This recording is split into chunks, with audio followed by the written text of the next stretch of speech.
Ahí estamos grabando en la nube y vamos a ingresar. Ahí estamos, está ingresando el público. Buenos días.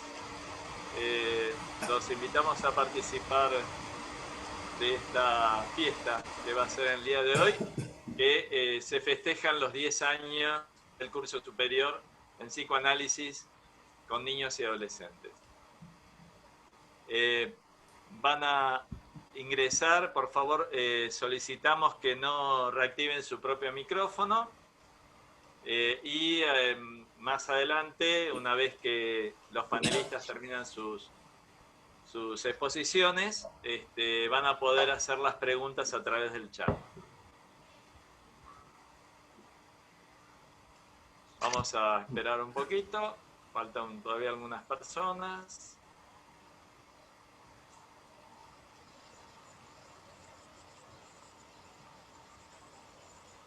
Ya está ingresando.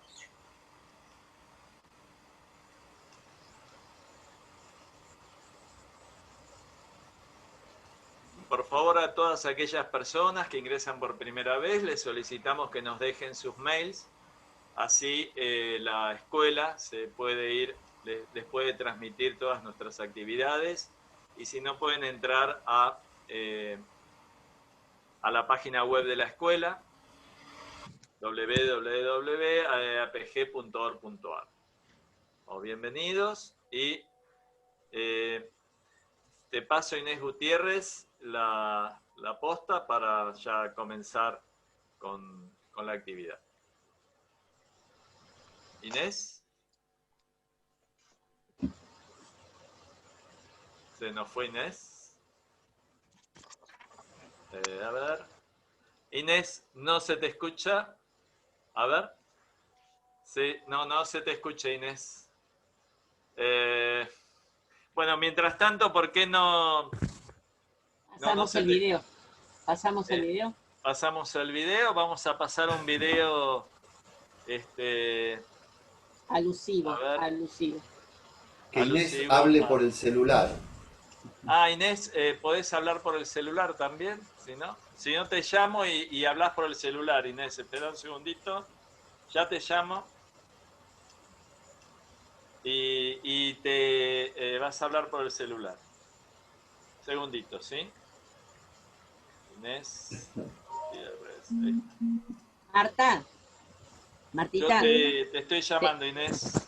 ¿Tenés ahí Virginia Orasi que está pidiendo entrar? Virginia Orasi. No lo tengo yo, ¿eh? A ver. Ahí está. ¿Ahí me escuchás? Ahí te escuchamos, Inés. Bueno, lamento y les pido disculpas por todos estos avatares. ¿Y qué vas a hacer? Inés, bueno, apagá alguno de los... apagá el audio del celular... No, de la computadora porque si no hace eco. Sí, ¿ahí me escuchan mejor? Sí. Perfecto. Bueno, saludarlos, buenos días a todos y a todas. Es un gusto para mí como secretaria académica y en nombre del Consejo Directivo de la AEAPG dar comienzo a este encuentro para celebrar los 10 años del curso superior con niños y adolescentes, que llamamos versiones contemporáneas de la infancia y la adolescencia. Estos son momentos propicios para hacer un alto en el camino y mirar hacia atrás. En perspectiva, vemos que cuando una institución como la nuestra acepta el desafío de encarar la creación de una nueva carrera, transforma los sueños en acciones específicas y así da cuerpo a la transmisión del psicoanálisis. En este caso, generando un recorrido académico donde se despliega año a año esa pluralidad de ideas y perspectivas que ya es una marca registrada de la asociación, así como la creación de un grato clima de intercambio que hace de nuestra querida escuela un lugar para quedarse. Muchos exalumnos son hoy socios muy activos en nuestra institución. es momento para mirar atrás y recordar a quienes dieron su impronta a este curso superior con su entusiasmo y su trabajo. A ellos vaya nuestro respeto y reconocimiento, así como a quienes son asesoras científicas, Alicia Levín y Marité Sena, y a su coordinadora, Claudia Levín. También a cada uno de los docentes que la han sostenido a lo largo de todos estos años con su dedicación desinteresada y fecunda. Y por supuesto a nuestros egresados y egresadas, alumnos y alumnas que nos han elegido y eligen, sin quienes nada de esto tendría sentido. Me gustaría además hacer una mención especial a Elena Mancini, quien estuvo a cargo de la Secretaría Académica hasta fin del año pasado, y a Ramiro Vergaña, con quien comparto la coordinación de la Secretaría actualmente, que han trabajado con enorme compromiso y dedicación para hacer crecer este proyecto, aportando a su vez desde la función docente. Como les decía al principio, es un momento para mirar atrás y festejar por todo lo logrado, pero también es un momento para mirar hacia adelante, para seguir soñando y también para afrontar los desafíos actuales y prepararnos para nuevas acciones. En este sentido, quiero anunciarles que, respondiendo a las necesidades del mundo de hoy, que la pandemia nos ha mostrado tan descarnada y claramente, con el deseo de seguir creciendo y con el mismo espíritu de quienes dieron forma a este curso superior, hemos decidido que el año próximo la carrera tomará la forma de cursado intensivo con opción a la modalidad virtual. Esta modalidad ha demostrado ser una forma de acercarnos a tantos colegas que de otra manera no podrían acceder a esta posibilidad tan enriquecedora y que así nos lo han hecho saber en estos tiempos. Estamos y seguiremos trabajando en ello. Nada más, muchas gracias.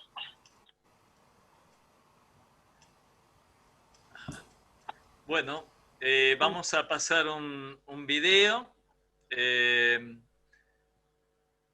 Vamos en combinación, Daniel. Cuando vos digas. Bueno, ahí va el video. Va, ¿eh?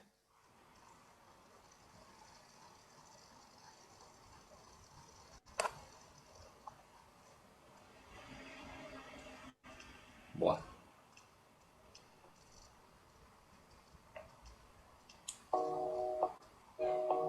Muy bien. Muy bien.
Mi nombre es Alicia Levín. Estoy acá con muchísimo gusto para hablar de versiones contemporáneas de niñez y adolescencia, una carrera que cumple este año 10 años. Esta asociación escuela tiene un lema colgado en el balcón que se llama Construyendo Psicoanálisis, y entonces me importa mucho en este video que vamos a compartir con la directora de la carrera, Claudia Levín, contar cómo se construyó aquí la carrera de psicoanálisis con niños. Siempre la institución esta, que tiene más de 60 años, se formó y formó analistas en el trabajo que tiene que ver con niños, en las viejas teorías y en las teorías contemporáneas y actuales. La novedad de estos 10 años de la carrera es que a partir de la demanda de gente joven de la época, de familias monoparentales, de infancias con otro tipo de complejidades, del uso de las pantallas, empiezan a venir a esta institución solicitando una formación específica y particular para lo que tiene que ver con lo que llamamos las nuevas infancias.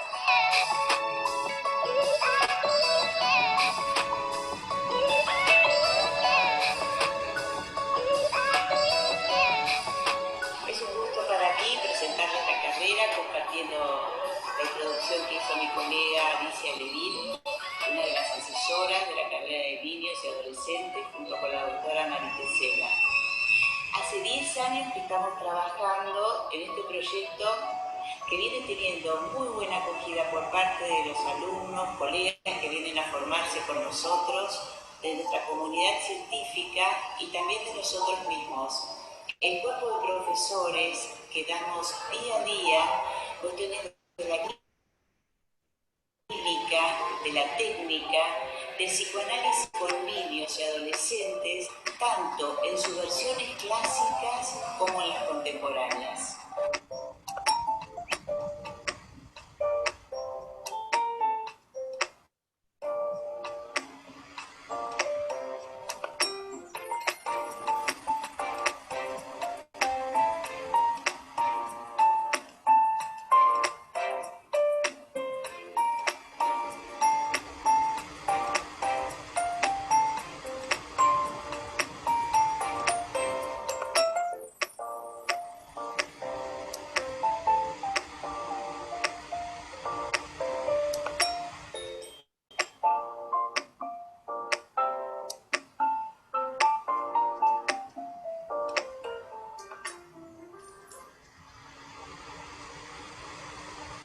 Gracias. Gracias. Le pasamos la palabra a Claudia. Bueno, buenos días a todos y a todas. Unas palabras muy breves. De infancias y adolescencias en la transmisión del psicoanálisis en la escuela. Todo comienza más de una vez. En ese sentido, Derrida señaló lo inconveniente de pensar en un comienzo simple y la simplicidad de creer en un comienzo. Arminda Verasturi inauguró un campo en la Argentina. Por primera vez con ella, el niño y el adolescente fueron sujeto de análisis, sujeto por sí mismo y con derecho a ser escuchados. Este género permitió el crecimiento entusiasta y creativo del psicoanálisis con niños y adolescentes en nuestro país y Latinoamérica. Si bien aprendimos nuevas formas de acercamiento a la clínica, hay algo de su esencia que permanece en la búsqueda de preguntas ante los nuevos interrogantes clínicos que la realidad nos presenta. Como nos dijo Marité, de pronto nos encontramos usando nuevas palabras para designar viejos hechos, o hacemos nuevas preguntas, o tenemos nuevas formas de escuchar. En la escuela nos sentamos alrededor de una mesa para dar clase. Ahora nos vemos en los cuadraditos del Zoom. Dialogamos, enseñamos, debatimos, aprendemos. Respecto a las adolescentes, cito a Eduardo Manlet. Ansias de libertad, que dan lugar a que la adolescencia sea uno de los momentos más vigorosos de la vida, ya que en ella comienzan a plasmarse las primeras decisiones y contradicciones hacia nosotros mismos. Teniendo en cuenta sus palabras, acordamos y abordamos temas tales como la remodelación psíquica en la adolescencia y sus devenires tanto saludables como patológicos, las turbulencias de las adolescencias actuales con todas sus derivaciones.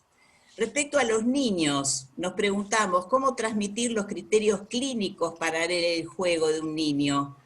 ¿Cómo hacer para que se produzca una experiencia emocional en una sesión analítica con un niño? ¿Cuál es la verdad que busca decirse entre el entramado inconsciente familiar y el garabato del niño?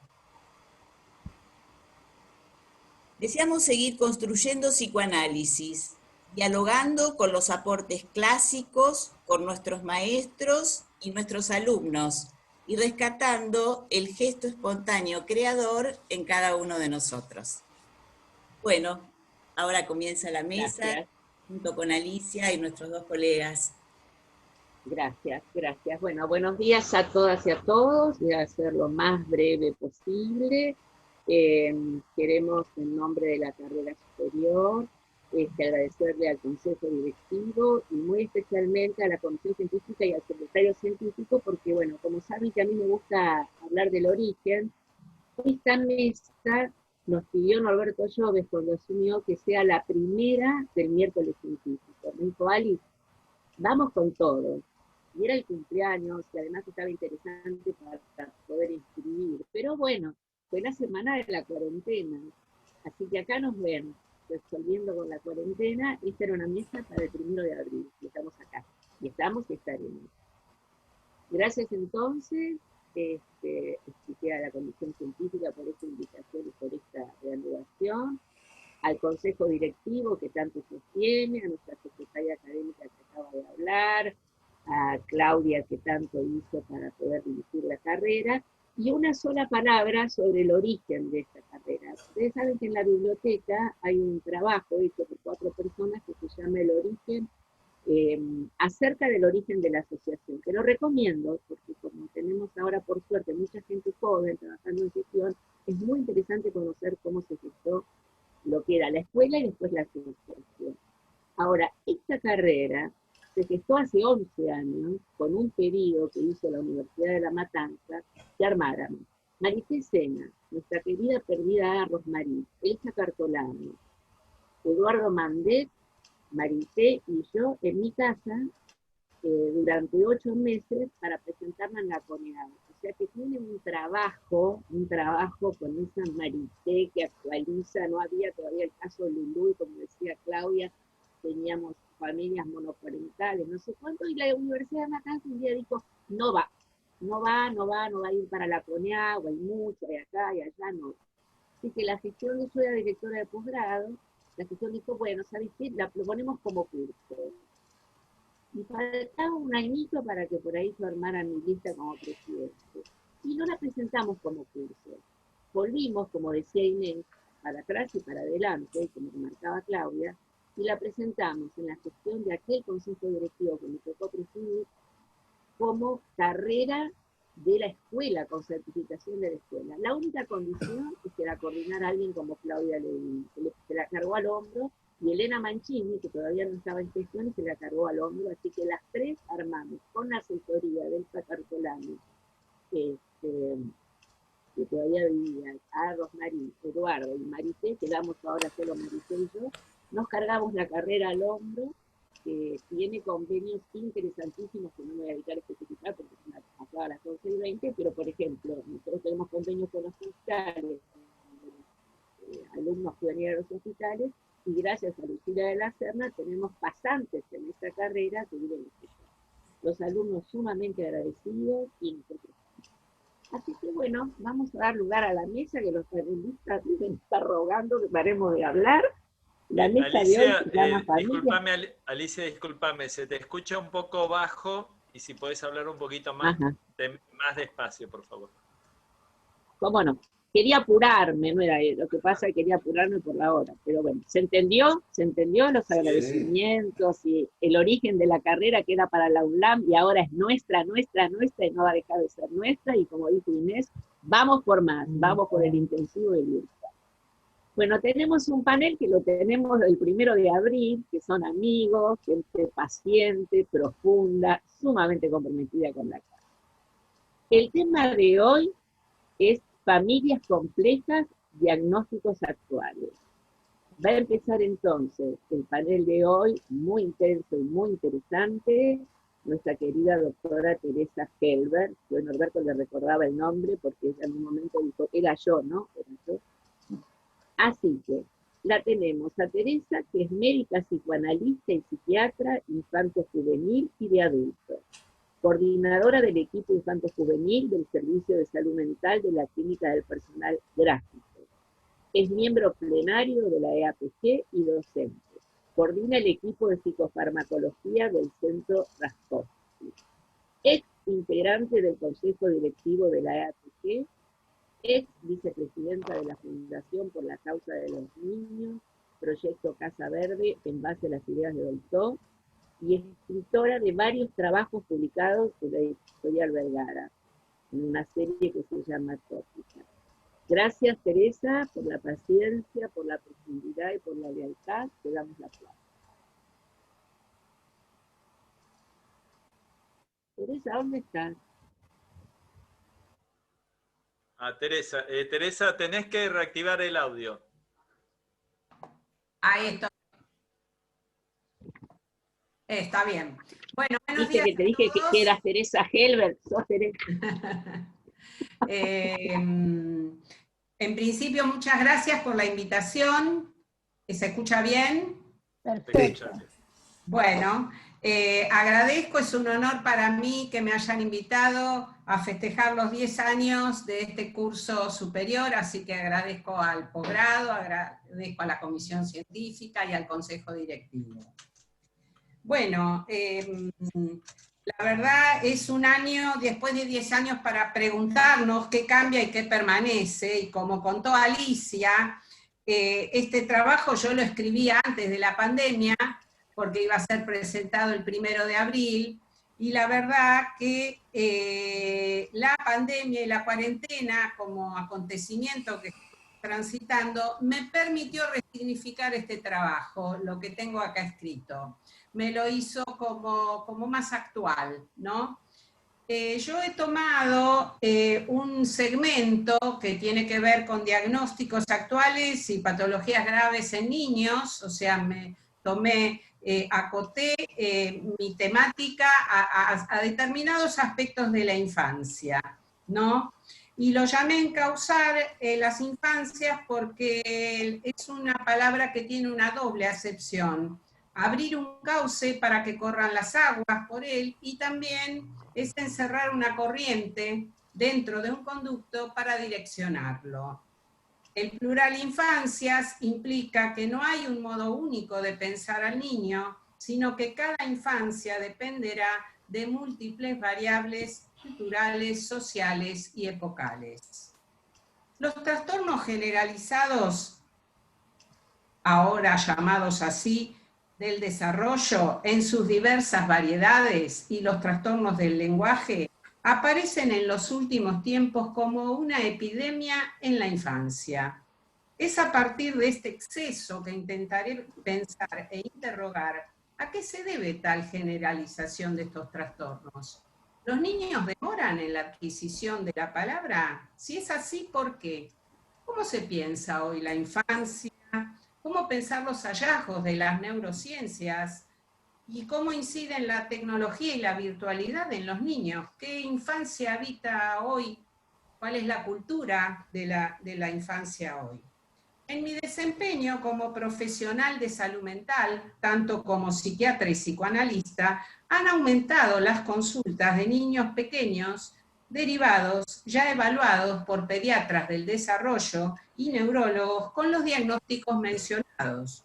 En general traen un plan terapéutico que incluye una gran cantidad y variedad de disciplinas. Pensar a los niños generalizando sus desarrollos, ya supone una cierta norma a cumplir con un plan preestablecido para todos por igual. A ello se suma también dar por sentado que aquello que está en déficit puede completarse con una determinada técnica disciplinar o varias. El enfoque médico adultocéntrico y avalado hoy por las neurociencias diseña un proyecto de niño que debe devenir en adulto como una sumatoria de capacidades. Asistimos al imperativo del niño de la ilusión del rendimiento autónomo, sin que medie la función del adulto sostén. Lo que se espera y mide en el niño en la consulta neurológica o neurocognitiva define su desempeño con carácter de certeza y sentencia su porcentaje para determinado trastorno del desarrollo. La pregnancia de estos informes y diagnósticos produce efectos en los padres, la escuela y la cultura. Por lo tanto, los diagnósticos hoy tienen el carácter de un juicio de valor acerca del niño y su familia. Considerar al niño como un ser inmaduro en su desarrollo... Teresa, más lento. Más lento nos piden, por favor. favor. Es una categoría valorativa, ok. Esta idea de niño difiere totalmente de pensarlo como un sujeto de su decir desde la concepción, que comunica bajo sus modos y posibilidades aquello que en el encuentro con el otro adulto significativo habrá que decodificar. Se trata de una relación asimétrica entre iguales. Las neurociencias, en su modo de definir y diagnosticar niños, han colaborado, a mi criterio, en crear la epidemia de conductas autísticas. Tanto el psicoanálisis como las neurociencias coinciden en el potencial del lactante y la importancia de los primeros años de la vida. Se dice que todo se juega en los primeros 3 años. Tanto la plasticidad neuronal como simbólica se asemejan, a mi criterio, a una estructura caleidoscópica, porque es una estructura susceptible de recibir, cambiar y transformarse acorde a los acontecimientos que dejan su impronta, tanto en el córtex como en la red significante. Durante la infancia, la porosidad y receptividad deben ser entretejidas en la experiencia relacional, que renueva, repara y anuda los hilos del desarrollo y la estructuración subjetiva. Pero las neurociencias no se pusieron al servicio del niño, sino del orden establecido por la cultura de la rentabilidad y de la productividad. De hecho, el neuromarketing también ha intervenido en la manera en la creación de ciertos juegos y entretenimientos para la infancia, donde el niño reproduce un pensamiento rápido de conexión en detrimento de un pensamiento de asociación y resignificación. Esto tiende a fragmentar y disociar el universo imaginario infantil. Hay una falta ética en los modos actuales del diagnóstico. Un niño es un sujeto en estructuración, es libido a cualificar, y quien cualifica otorga un sentido.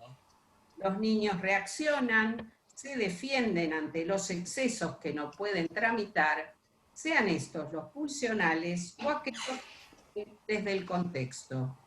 La ética del psicoanálisis implica que demos cuenta de estas situaciones.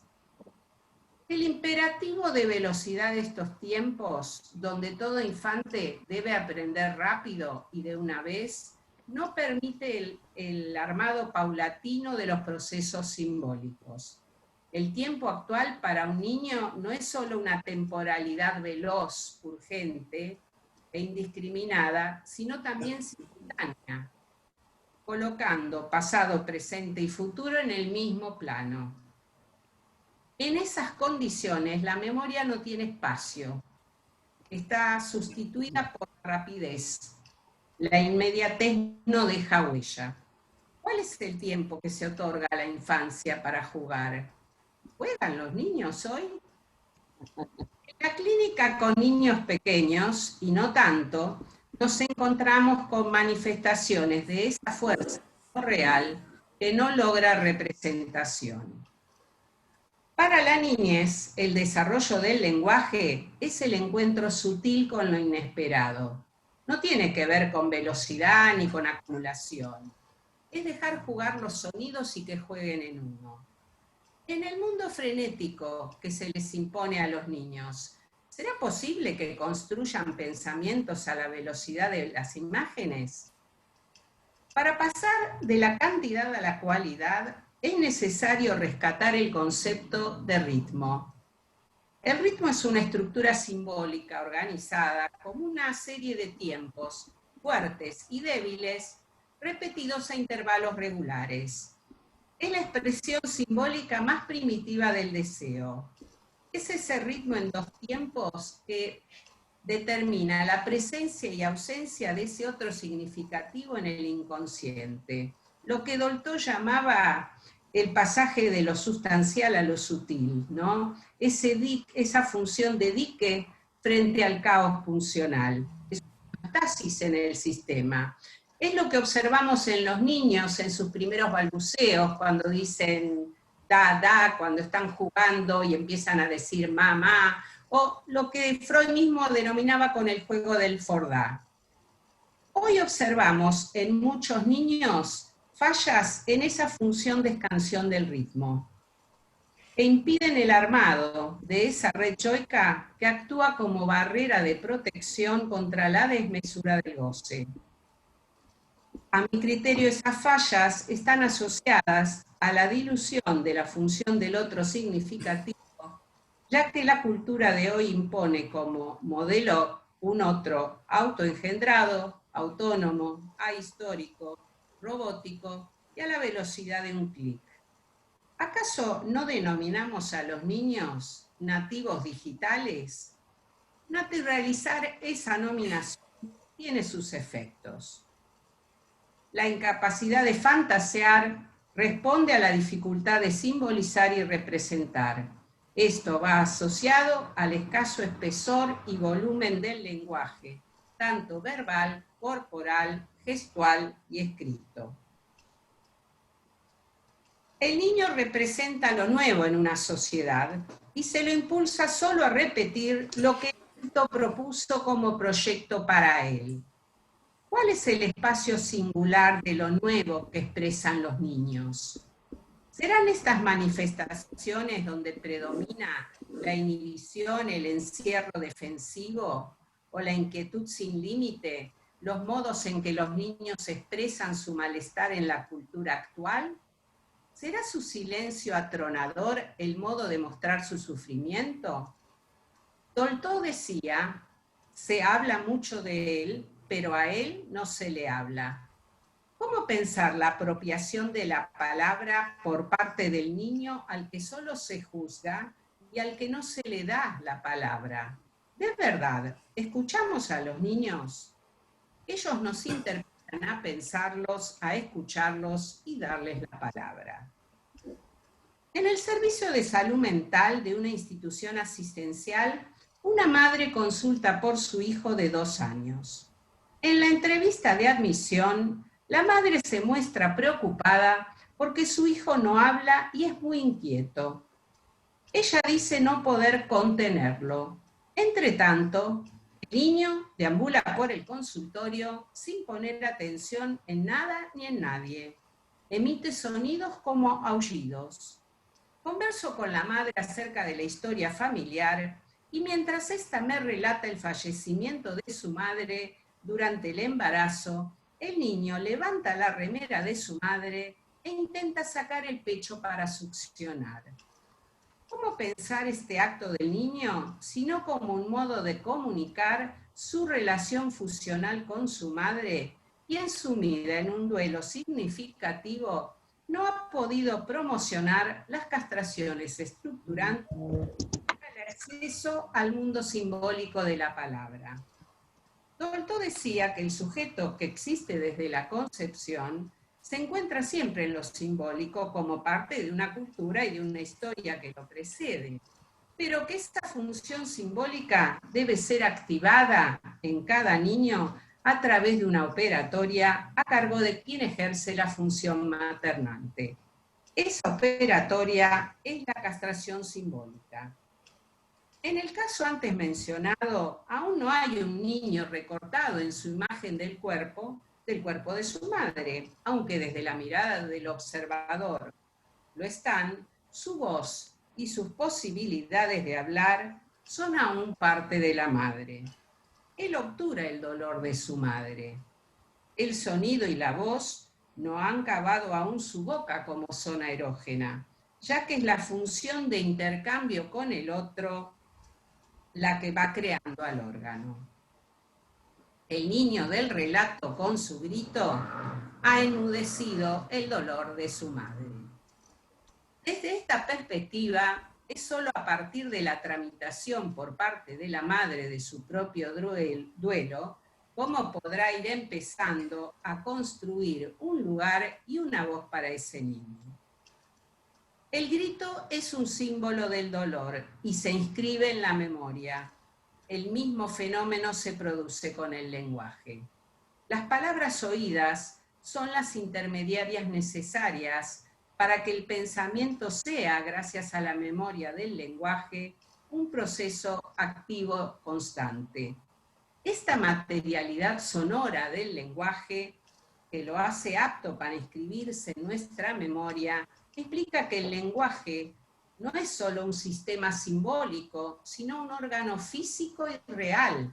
Este real que revolotea en las consultas con niños y sus padres, implica hablar en transferencia y en la lógica de la imagen del cuerpo en la cual el niño y su madre han quedado fijados y capturados. De eso se trata lo que Dolto denominó palabra verdadera. El lenguaje es un órgano que prolonga y extiende el cuerpo. Hay una división estructural entre el sujeto y el organismo en el que aquel aparece, que no es por medio del alma, sino por medio del lenguaje. La palabra está tallada en el cuerpo. Las neurociencias, en su interpretación de la máquina, han profundizado esta separación estructural.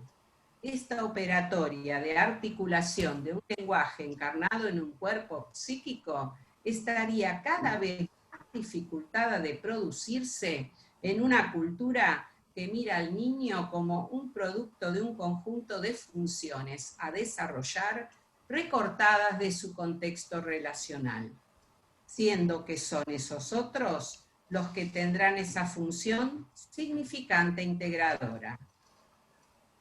En la misma institución asistencial del relato anterior, otra madre consulta por un niño de 3 años, tras haber sido derivada por el neurólogo con una orden de varios tratamientos. Espere.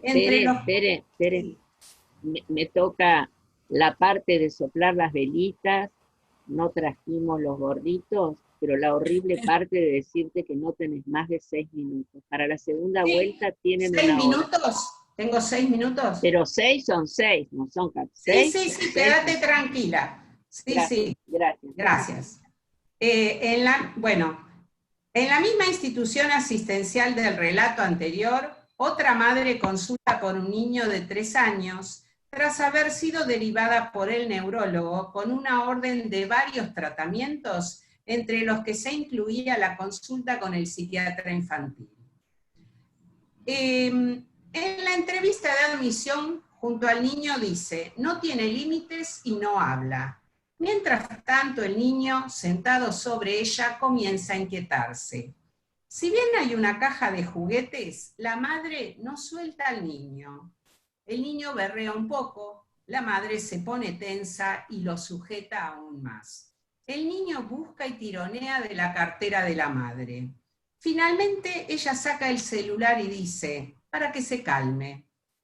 El niño se calma, alienado en la imagen en movimiento del dispositivo. Y su madre se calma también. ¿Qué nos comunica esta escena? Para el niño, su madre es el otro que le significa su deseo. Ella es el espejo donde él se ve y desde donde mira el mundo.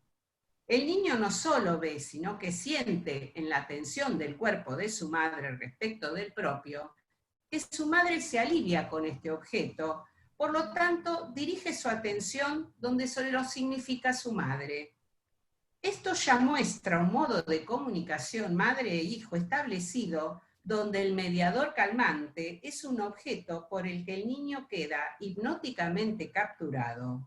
Esa imagen visual, a veces también sonora, que lo remite a un estado imaginario y lo excluye como sujeto del intercambio que se da en la entrevista, o que lo incluye solo a condición de que enmudezca su demanda.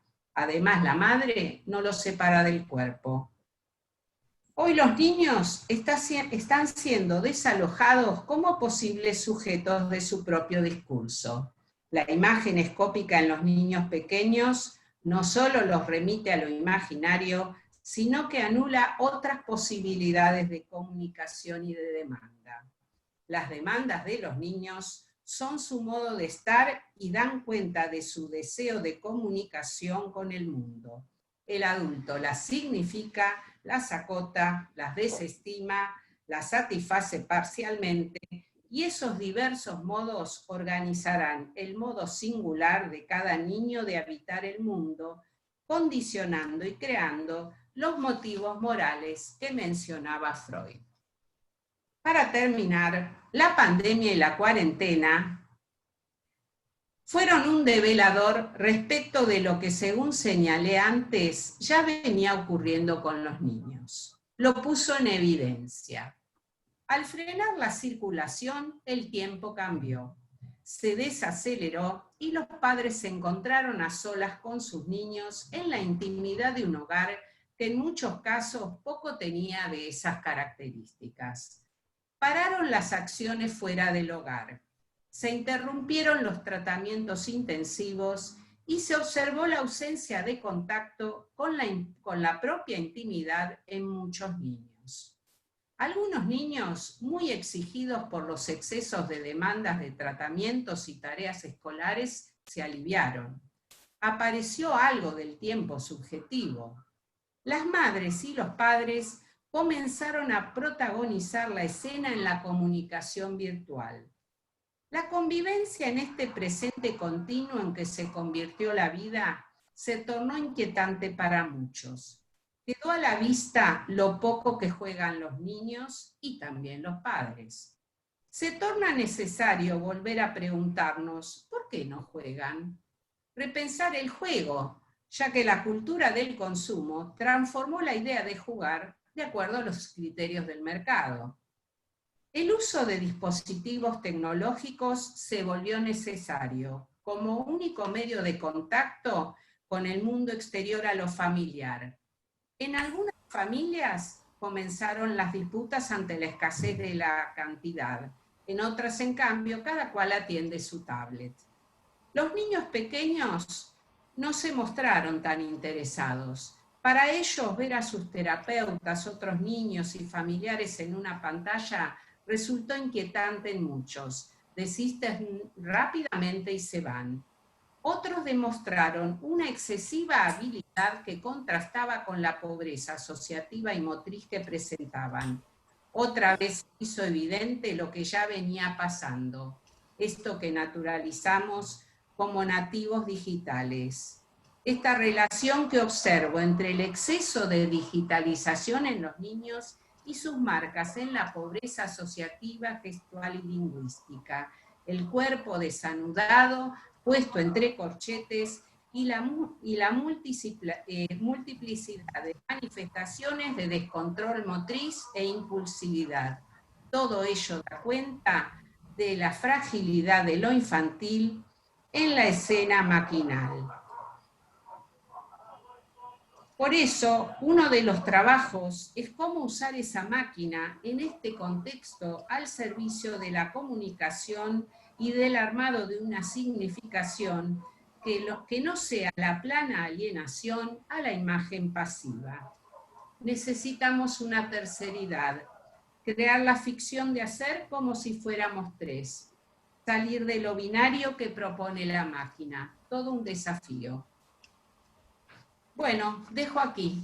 Por favor. Muchas gracias, muchas gracias, muchas gracias.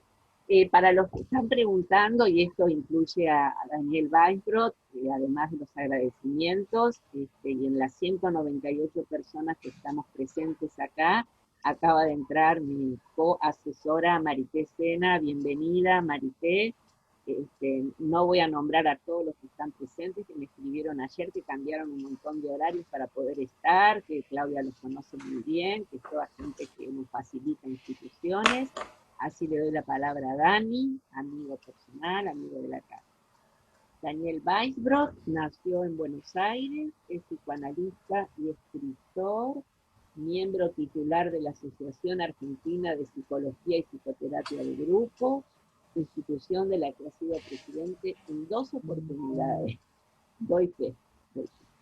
Es supervisor del equipo de pareja y familia de la Medino desde hace más de 20 años, es docente titular de la Cátedra de Escritura para Psicoanalistas del Instituto de Psicoanálisis de las Configuraciones Vinculares. Y él me dio permiso para recortar su currículum, que podría llevar 4 hojas, porque como es escritor, escribió La alienación del analista, es compilador, co-compilador de clínica psicoanalítica ante catástrofes sociales, es coautor de libros de Pillon Rivière, escribe muy lindo y nos da mucho gusto darte la palabra. Bueno, muchas gracias. En principio agradezco mucho la invitación a la escuela, a Alicia y a Claudia por haberme convocado y bueno, siempre es un placer estar aquí. También me dio mucho gusto reencontrarme con Teresa. Con Teresa fuimos compañeros en nuestros inicios en el Hospital de Morón, donde transcurrimos los tiempos finales de la dictadura y la Guerra de Malvinas. Sí. Así que un placer escucharte. Bueno, el psicoanálisis se ha movido siempre entre una tensión. Por un lado, hallar fundamentos teóricos y clínicos que tuvieran cierta universalidad, y por el otro, la necesaria convicción del caso por caso. Su procedencia del discurso médico lo implantó desde el vamos en el terreno de la salud y la enfermedad, y de allí, creo, el afán, yo diría, psicopatologicista que lo habitó desde siempre. Así debió luchar, y lo sigue haciendo, contra la etiquetación de los sufrimientos humanos. Eso se observa hoy, Teresa lo dijo muy bien, fuertemente en los analistas de niños, que pelean todo el tiempo contra la cartelización de sus pequeños pacientes, impulsada desde las distintas versiones del DSM y la creciente medicalización de la vida de los niños. En la historia del psicoanálisis, la cuestión diagnóstica siempre fue un tema especial, pero en las distintas épocas nos fuimos encontrando con problemas diferentes. Quiero en ese sentido tomar 2 citas de 2 referentes del psicoanálisis. Una pertenece a Winnicott y es de 1959. Dice así: probablemente la contribución más importante del psicoanálisis a la clasificación psiquiátrica ha sido la destrucción de la antigua idea de entidades patológicas. El psicoanalista está exactamente en el polo opuesto del tipo de psiquiatra que cree que existe una enfermedad y otra enfermedad y así sucesivamente. Sigue la cita. El psicoanalista puede ser considerado un especialista en tomar la historia. El diagnóstico psiquiátrico representa un esfuerzo tremendo por lograr lo imposible.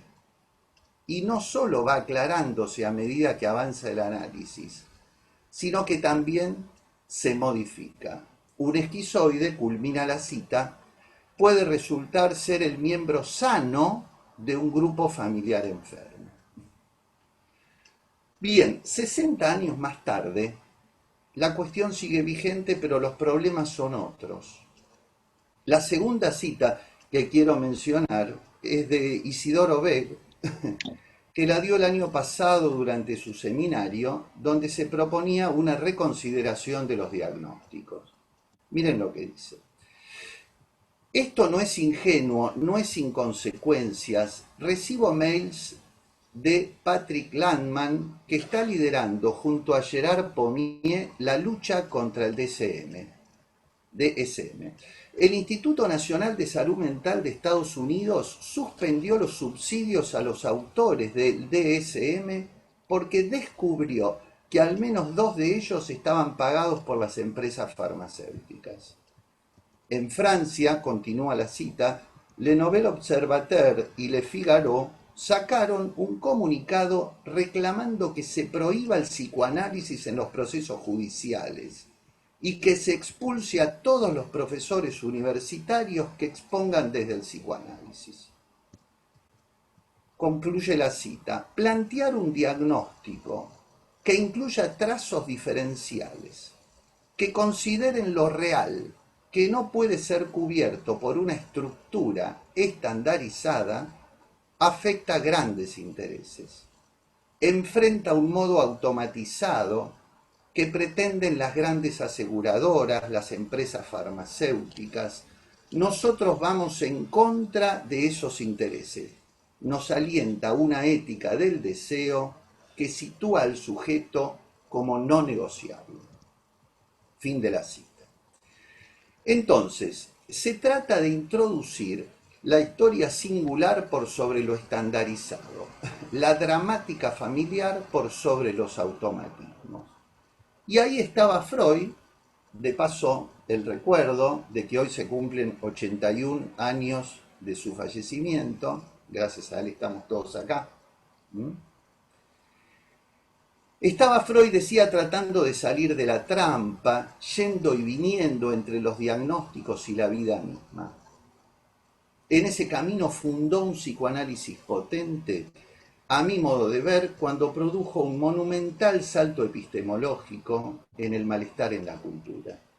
El giro crucial fue haber dejado de hablar de psicopatología para encarar el malestar neurótico desde las diversas fuentes de sufrimiento que nos habitan a todos por nuestra mera condición humana. Sufrimos porque tenemos un cuerpo mortal y al mismo tiempo erógeno, que a veces nos hará gozar y otras penar. Sufrimos por habitar un mundo que muchas veces se abate sobre nosotros, ya sea desde la naturaleza, como lo vemos hoy, no sé si solo desde la naturaleza, o desde las problemáticas sociales en las que nos vemos involucrados.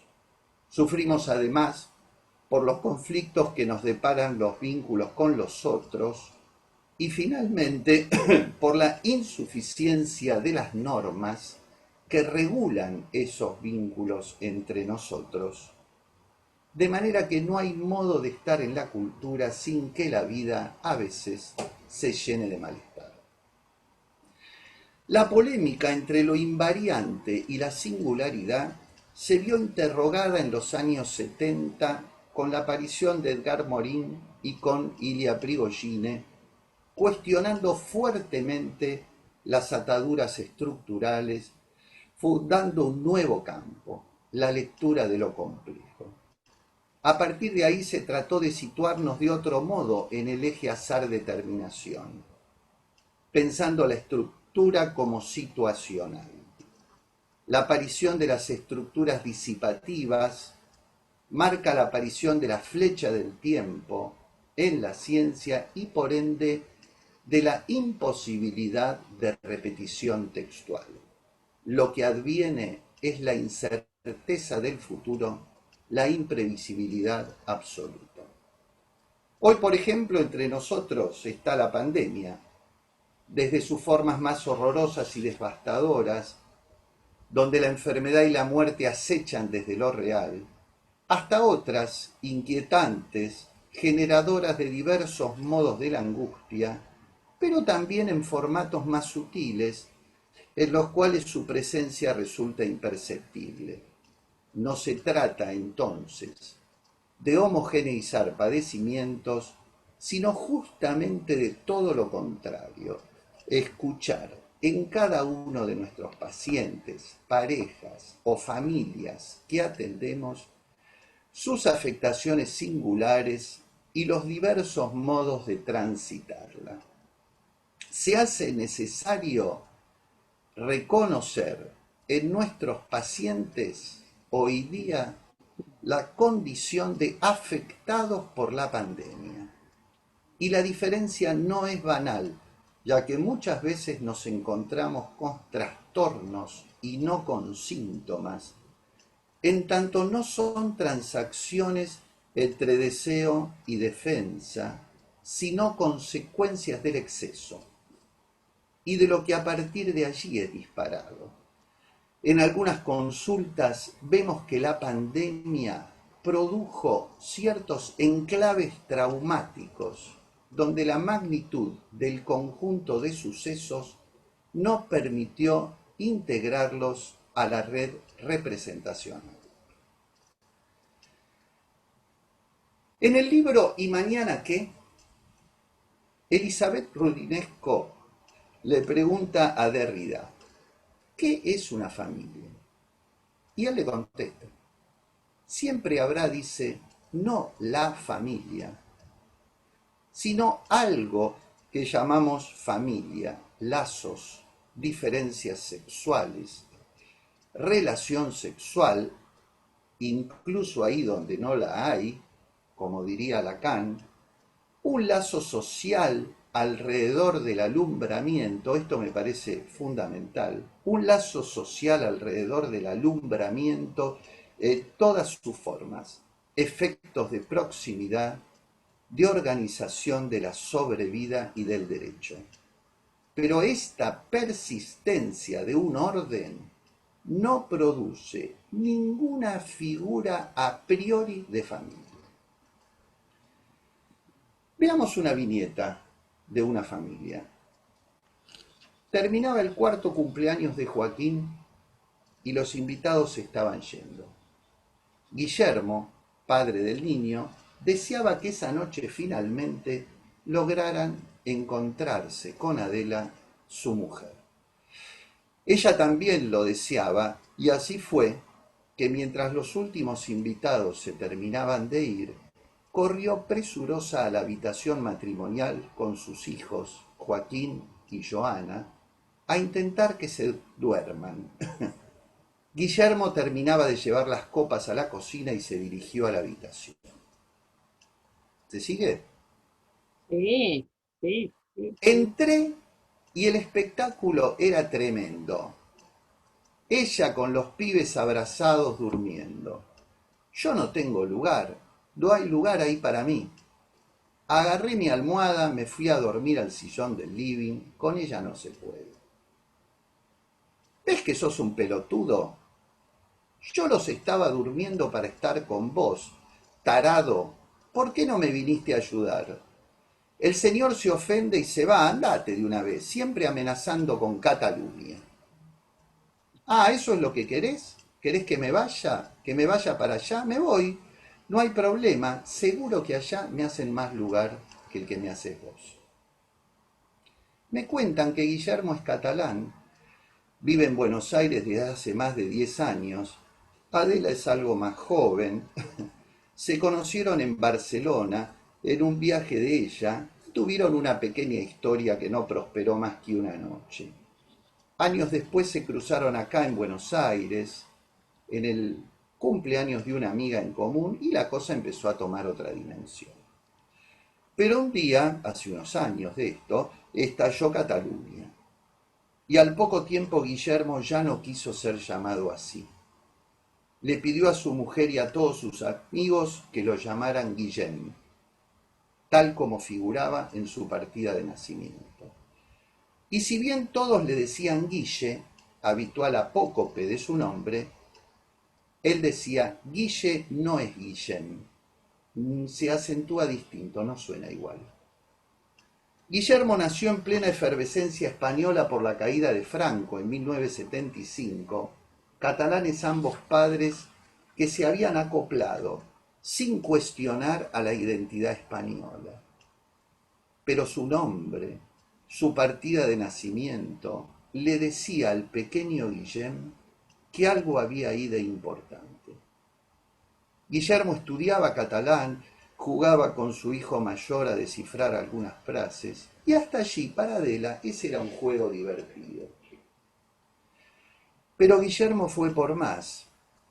Quiso empezar a escribir Joaquín, con M, forma catalana de Joaquín, el nombre de su hijo mayor. Adela asistía azorada a la emergencia de lo ajeno en Guillermo. Indignada por lo que consideraba un avasallamiento sobre los acuerdos que tenían acerca de la educación de los niños y la repentina idealización de su marido por todo lo catalán, instancia que nunca había estado presente entre ellos. Es peor que si le hubiera aparecido un amante, decía Adela. Por lo menos podría mandarlo a la mierda. Yo no quiero saber nada de todo eso. Yo me casé con Guillermo, no con Guillem. Nunca hablamos de tradiciones familiares. Quizá esa haya sido la condición para que Guillermo pudiera emigrar, mantener desmentidos interrogantes acerca de su origen que de pronto irrumpieron. No me criaron como catalán, pero me llamaron Guillem. Ahora siento como una traición cuando me dicen Guillermo. ¿Y esto desde cuándo ocurre?, pregunto. Desde que Joaquín empezó la primaria. Un día, hablando de la familia, dijo que los papás del papá eran españoles. Y él enloqueció, porque ellos siempre dijeron que eran catalanes. Guillermo dice, no me transmitieron nada, pero que él diga que eran españoles me mató. Yo tampoco le estoy transmitiendo nada. Bien, ahora retomo la viñeta, pero me gustaría decir con Badiou que el hijo forma parte del espacio amoroso en lo que él denomina un punto. Un punto es un momento particular sobre el cual un acontecimiento se estrecha, donde de alguna manera debe volver a reinterpretarse el acontecimiento, como si volviera bajo una forma desplazada, modificada, pero obligándonos, dice Badiou, a redeclararlo. En suma, un punto es cuando las consecuencias de una construcción de verdad generalmente nos obligan a rehacer una elección radical. A redeclarar sería el amor, ¿no? Como el hijo como ese punto, ese embudo donde hay que volver a redeclarar el amor.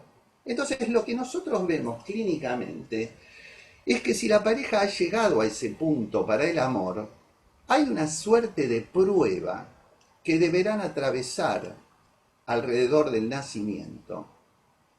Y es cómo va a desplegarse la experiencia amorosa después de verse confrontados con ese punto.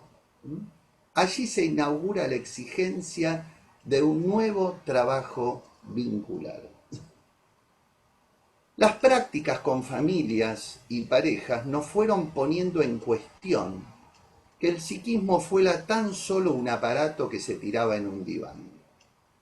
Todo el campo de la otredad, las teorizaciones sobre el vínculo, la diferencia, la ajenidad nos atravesó las prácticas y las conceptualizaciones de base. Hay pliegues y repliegues que van generando marcas subjetivas y marcas colectivas. Si en un sujeto la articulación entre las invariantes y el devenir azaroso es enorme, en el campo vincular es monumental. Cuando se produce un vínculo, las posibilidades de previsibilidad de lo que va a acontecer cada vez son menores. Lo diría de este modo: El 2 es mucho más inestable que el 1, que también es bastante inestable. Encontrar allí regularidades es mucho más forzado. De ahí la imposibilidad, perdón, un fallido que vale, de ahí que la posibilidad diagnóstica sea más precaria y el furor diagnosticandis ensordece mucho más de lo que posibilita.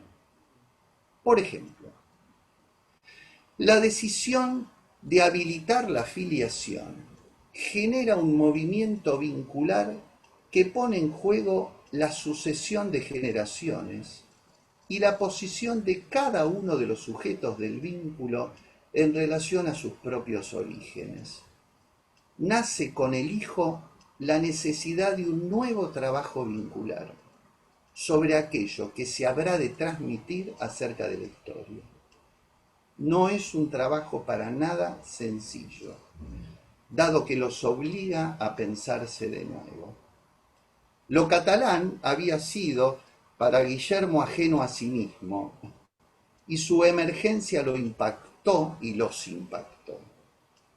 Esa es una de las formas en las que aparece lo ajeno, como una novedad que exige nuevas simbolizaciones.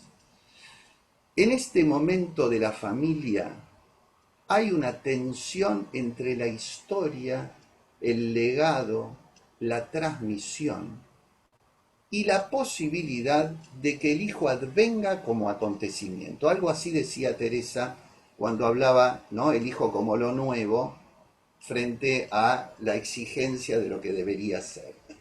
Entonces, la pregunta es en cuánto podrá ser interrogado ese grupo familiar, cuánto se dejará interpelar por la presencia del hijo como acontecimiento, como novedad radical. Pero lo que es claro y contundente es que algo nuevo irrumpió en el pasaje de pareja a familia, que ya no los dejará iguales de lo que era antes de haber abierto esa puerta inquietante que deberán ir recorriendo en sus múltiples sinuosidades y enigmas. Ahora bien, si como dice Mónica Craniolini, toda teorización es una tienda provisoria en el camino del desierto, una frase que me encanta, tienda provisoria en el camino del desierto, no por eso deja de ser imprescindible. Hablaremos entonces de conjeturas.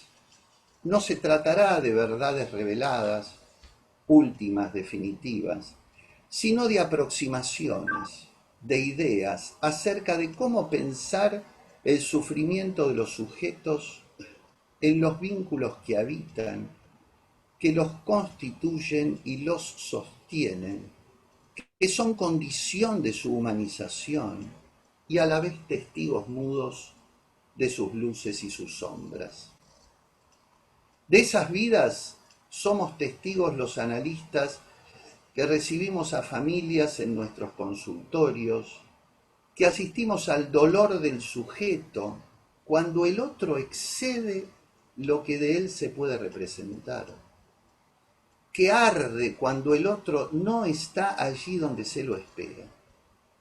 El otro, siempre semejante, muchas veces ilusionado como idéntico, pero en definitiva diferente, hasta hacer estallar un conflicto tras otro, ajeno hasta el hartazgo.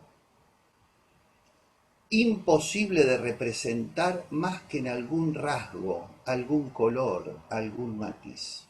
De allí una de las fuentes del sufrimiento vincular. Es cierto, no es posible tampoco navegar en tanto mar sin algún mojón, sin algún resguardo, alguna consistencia, como la tienda del caminante, provisoria pero imprescindible. Es que más allá de la imposibilidad diagnóstica, más allá de ella, como diría Deleuze, un poco de posible, por favor, si no me ahogo. Y entonces, ¿qué hacemos con los diagnósticos? Una propuesta tan ligada a la fecundidad de lo incierto, de lo indecidible, de la incertidumbre, de la complejidad, del devenir, nos permite pensar en estructuras más o menos estables, nos permite pensar en cierta posibilidad de generalización y en pleno respeto al caso por caso. ¿Cómo superar esa nueva antinomia que se despliega como problema entre la necesidad de pensar en ciertas leyes más o menos comunes y la necesidad de sostener la negativa a todo encasillamiento generador de márgenes seguros, pero al mismo tiempo encapsulantes y arrasadores de lo creativo? El diagnóstico será un lastre atávico del discurso médico o una herramienta necesaria a la hora de pensar y definir dispositivos. Un campo de pensamiento tiene que tolerar la fuga de sentido, la pérdida del referente, el paso titubeante que no deja entrever quizá cuál será el próximo. Voy terminando. Jean-Luc Nancy, en su libro Ser singular plural, dice en un momento, es un capítulo del libro que se llama La gente es rara. Y la rareza a la que se refiere es que cada singularidad es como otra forma de acceso al mundo. No hay para él sustancia ni principio, tan solo una manera de acceder al mundo. Así, cada niño que nace, dirá, sustrae ya en su singularidad, que de repente expone, el acceso que es para él mismo. Cada niño, cada familia que llega, diría, parafraseando a Nancy, nos mostrará en la rareza que nos expone su forma de acceder al mundo. Allí trabajaremos en una aventura de navegación incierta, con una cartografía precaria, con mapas que demarcan demasiado poco. Pues bien, animémonos a eso. Gracias. Gracias, Daniel, gracias por el tiempo, por la exposición. Claudia y yo les estamos muy agradecidos desde abril hasta acá. Todos los que estamos en la organización sostuvimos el deseo y hubo bastantes motivos como para achatarnos y no sucedió. En 2 minutos, antes de pasarles las preguntas, les quiero comentar que, bueno, es bienvenida Virginia Brasi de la SAP, que hemos hecho invitaciones con Claudia por todos y por todas las instituciones. Al público le quiero agradecer las preguntas, el acompañamiento, y ustedes recibirán, si quieren, siguen el chat, que la gente que está escuchando, los colegas, les agradecen la responsabilidad con la que se tomaron el tema y la rigurosidad. Así que si no tienen acceso al chat, van a ver eso. Les pregunto a los dos, Tere, estás ahí. A mí me gustaría pasarles 4 preguntas y una intervención, pero si les parece mucho, les paso 3 y una intervención. No. ¿Qué prefieren? Dale. Ah, van por más, o sea que van por más. Bueno, la primera es la de Lili Diamen, son amigos ustedes, la verdad que son amigos. La primera es de Lili Diamen, dice, gracias Teresa, excelente trabajo, como siempre, y te pregunta, ¿cómo definirías el juego hoy? ¿Cómo crees que entienden los padres el juego? Voy por la de Adriana Cabuli, que está en el punto 57. Si no la tienen anotada, la de recién es 11:46, o se las vuelvo a leer, ustedes me dicen. Ahora voy a ir a Cabuli.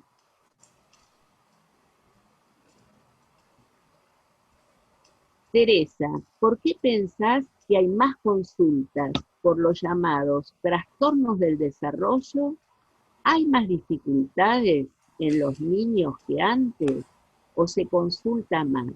La pasividad que promueve la tecnología, ¿promueve más casos? Te felicito por el planteo. Nora Rabinovic, Teresa, ¿es posible considerar a la palabra como terceridad allí donde la máquina propone lo binario de la imagen? ¿Es posible pensarlo? Y ahí se me fue una palabra. Es posible pensarlo. Y vamos por una intervención. Eso, pregunta Nora Rabinovic. Jorge Cantís los felicita. Y esta es mía. Soy Alicia Levín, les agradezco a ambos. Y como ambos aludieron a la estigmatización y la medicalización, les pregunto, además del usufructo del mercado, ¿se les ocurre algo más en estos tiempos? ¿Puedo una más? ¿Sí? Sí, sí. ¡Epa! Carla Frente. ¿Pueden repetir de quién es la frase toda teorización es una y va a puntos suspensivos? Acá alguien agregó Mónica Cranioline, no sé si es así. Así es, así es. Muy bien, ya se la contestaron. Y Lili Felber, no sé si la conoces, Weinsbrod, citó, porque además el tema que hablaste vos de Winnicott es un tema que estamos trabajando, ¿no, Claudia? Muy actual, y es del 50 y pico, sobre el obstáculo que es el diagnóstico. Entonces Lili aclara cómo se llama el capítulo, dónde ubicarlo y cómo tenerlo en cuenta para el día de hoy. Paramos acá y la palabra la toman ustedes. ¿Querés, Teresa, arrancar vos? Que empezaste primero, Bueno, las primeras preguntas. sí. A ver, yendo a la pregunta de Lili Diamant, Sí. la verdad que si uno observa el juego hoy, lo que hoy se llama juego o jugar, en muchos niños es una cosa más bien repetitiva, compulsiva, que nada tiene que ver con el jugar creativo o elaborativo que nosotros pensamos, digamos, como juego. Uno ve una cuestión, y sobre todo porque, digamos, uno escucha a los papás o mismo los niños cuando relatan ciertos tipos de juegos, en general son juegos virtuales, como hay algo ahí en el juego virtual donde se pierde digamos, cierta dimensión escénica y fantasmática del juego. Hay algo de lo fantasmático que no aparece, de lo escénico que no aparece, y aparece una cuestión más repetitivo-compulsiva, te diría. A eso se llama muchas veces jugar hoy, y para mí eso no es juego. Y esto lo observamos en muchísimos niños. Bueno, no sé si algo de esto responde, digamos, por eso yo pensaba que hay que diferenciar bien y observar bien cuando realmente un niño está jugando y cuando no, ¿no? Respecto a otras, yo hice una aclaración al principio en cuanto a las consultas y a las preguntas que vienen después, que tienen que ver con la de Nora y la de Adriana. A ver, yo haría una diferencia que también mencionó Daniel en cuanto a que hoy se coagula como diagnósticos situaciones en niños que son del orden del trastorno, digamos, de cómo los niños van accediendo poco a poco a determinadas situaciones o determinados logros. Justamente como decía que hoy está esto muy estandarizado y muy sostenido desde la medicina y desde la pediatría, es por eso que aparecen en parte más consultas. Yo creo que es muy complejo el tema, no hay una única respuesta, pero sí creo que hay relación entre el exceso de virtualidad y el exceso de valor que se le da a la virtualidad. Basta con que veamos que los adultos están todo el tiempo con los celulares, y esto no solo en la pandemia, sino de antes, para que los niños imiten esto. Entonces, no es lo mismo un niño pequeño, ¿no?, que un niño en la virtualidad, digamos, pasada cierta edad. Me parece que tenemos como que también establecer distintas diferencias según el momento, incluso por el momento de estructuración psíquica del niño, y lo que yo menciono ahí como la fragilidad en estos procesos, ¿no? Por lo tanto, sí, yo observo más consultas que antes en niños pequeños que me llaman la atención, pero ya vienen con una cuestión como muy definida y muy designada desde el pediatra, ¿no? Fundamentalmente, o muchas veces desde la escuela, niños que ahí uno ve que, como estos que yo traje en el ejemplo, que no juegan, cuyas mamás tampoco se sientan a entender o a jugar o a ver qué hacer con este niño. Los padres también están muy atravesados por la cultura de la virtualidad. Entonces, digamos, todos estamos atravesados, por eso nosotros tenemos que hacer una reflexión acerca de esto también, ¿no? La pregunta en cuanto, y sí que promueve pasividad, por supuesto que promueve la pasividad, la imagen, estar en una posición, digamos, solo frente a una imagen escópica, hace que un niño no comunique con otro tipo de lenguaje, que es lo privativo sobre todo de los niños, todo el lenguaje gestual, todo, digamos, se pierde en la captura de la imagen. Y se pierde el movimiento del cuerpo. Yo pensaba en esta época de pandemia que nos pasa a nosotros, los analistas adultos, yo no sé si les pasa a ustedes, pero tantas horas sentados delante de la pantalla, yo me empiezo a mover, ¿no? Y necesito estirar las piernas y me doy cuenta que voy moviendo los pies, y entonces pensaba en los niños que están horas sentados ante una pantalla jugando, ¿no? Y que después están muy inquietos y muy descontrolados motrizmente. Yo creo que hay un exceso de estímulos en los niños pequeños que nosotros no advertimos, como que no les permiten tramitar ciertos procesos, y entre esos el proceso del lenguaje. Voy a la pregunta para darle la palabra a Daniel. Sobre la palabra como terceridad. A ver, a mí me parece que la palabra como terceridad por supuesto que funciona, pero en este contexto de pandemia y de virtualidad, yo creo que no alcanza en los niños pequeños. Creo que dependerá de en qué momento de organización está el niño.